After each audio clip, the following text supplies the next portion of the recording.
அனைவருக்கும் வணக்கம்.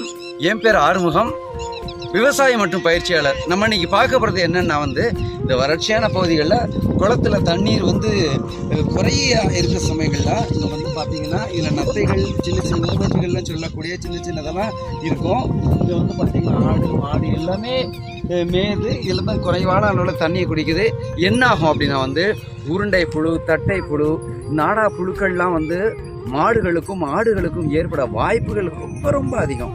அதனால் என்ன சொல்லக்கூடிய கருத்துக்கள் என்ன அப்படின்னா இந்த மாதிரி குளத்தில் தண்ணி குறைவான இருக்க பகுதிகளில் ஆடு மாடுகளை தண்ணி குடிக்க வைக்கக்கூடாது. நிறைய இருக்கும் பொழுது தண்ணி குடிக்கலாம், குறைய இருக்கும் பொழுது எதனாவது ஒரு ஆட்டுக்கோ எதனாவது ஒரு மாட்டுக்கோ அப்போ என்ன ஆகும்னா அந்த புழுக்கள் எச்சத்தோட சேர்ந்து நம்ம உமிழ்நீரோட தண்ணியில் விழும்போதும் நத்தைகள் மூலமாக வேகமாக பரவும் வாய்ப்புகள் அதிகம். அதனால் சொல்கிறோம், மாடுகள் வச்சுருக்கிறீங்களா, மேய்ச்சல் போட்டால் வீட்டில் தண்ணீர் வச்சு காமிச்சு கொண்டு வாங்க. ஏன்னா இங்கே ஆடு மாடுகள்லாம் இந்த தண்ணி எவ்வளோ கண்டாமினேட்டட் ஆகிருக்குன்னு பாருங்கள். அப்படிங்கும்போது அதெல்லாம் மாடுகள் என்ன செய்யும், தண்ணி குடிக்குது, ஆடுகளும் அங்கே தான் தண்ணி குடிக்குது. அப்போ நிறைய கிருமிகள் வர வாய்ப்புகள் அதிகம். கிருமிகள் வந்ததுன்னா என்ன ஆகும் அப்படின்னா பால்வளம் குறையா இருக்கும்.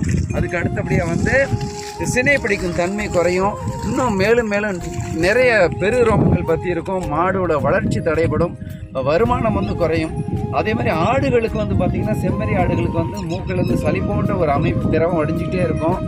நிறையவே நிறைய கிருமிகள் உற்பத்தி ஆகிட்டு இருக்கும். ஆட்டோட வளர்ச்சி தடைபடும், எடை குறையும், வருமானம் நம்மளுக்கு குறைவாக இருக்கும். அதனால் அன்பாக எல்லா விவசாயிகளும் கேட்டுக்கிறோம், குறைவான இருக்கும் இந்த குளத்தில் தண்ணி இருக்குது, குளம் கம்மாய்களில் இருக்கக்கூடிய தண்ணிகளில் இப்படி ரொம்ப கலங்கி இருக்கிறதுல மாடுகளையும் ஆடுகளையும் குடிக்க வைக்காதீங்க.